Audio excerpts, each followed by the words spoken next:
Hello guys, আসসালামু আলাইকুম। এই যে দেখুন বিভিন্ন ধরনের খাবার।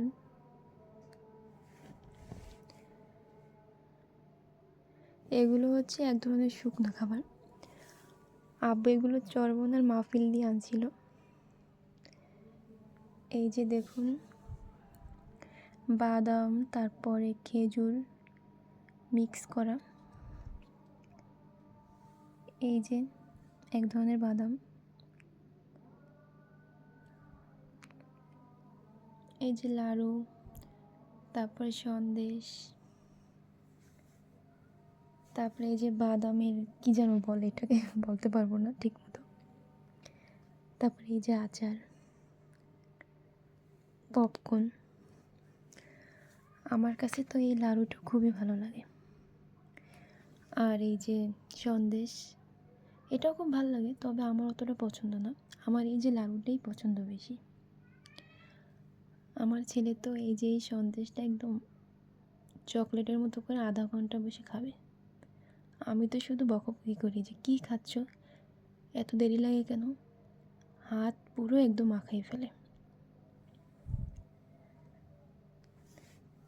তারপরে এই যে আচার, আচার আব্বু প্রায় অনেকগুলি আনছিল,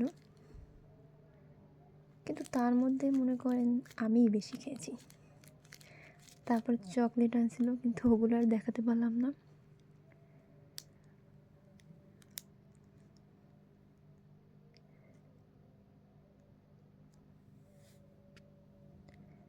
এই যে দেখুন খেজুর মিক্স করা, এটা আমার ছেলে অনেক সুন্দরভাবে খায়। তবে ও শুধু বাদাম খায়, কিন্তু খেজুরগুলো একদম ফালাই দেয়, খেজুরগুলো খেতেই চায় না।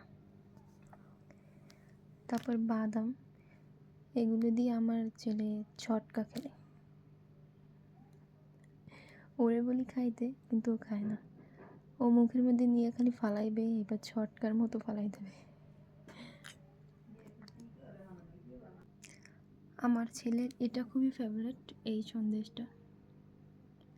ও হাত পুরো একদম মাখাই ফেলে, তার জন্য আমি অনেক বকাবকি করি, দিতেই চাই না, কিন্তু ও জোর করে খেতে চায়।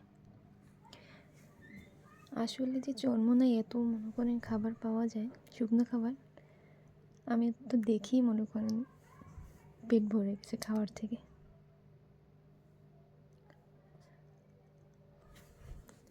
আমি আব্বুরে বলছি এত কম আনছেন কেন, আরও বেশি বেশি আনতেন।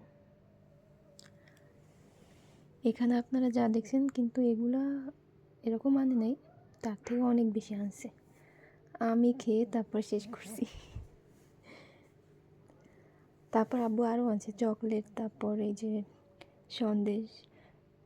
কিন্তু চকলেট আর সন্দেশটা আমার ভাই আমার কাছ থেকে নিয়ে গেছে, দেয়নি আমার, এক পরে দেবে, মানে ও রেখে দিয়েছে ওর কাছে, তার জন্য আপনাদের দেখাতে পারলাম না।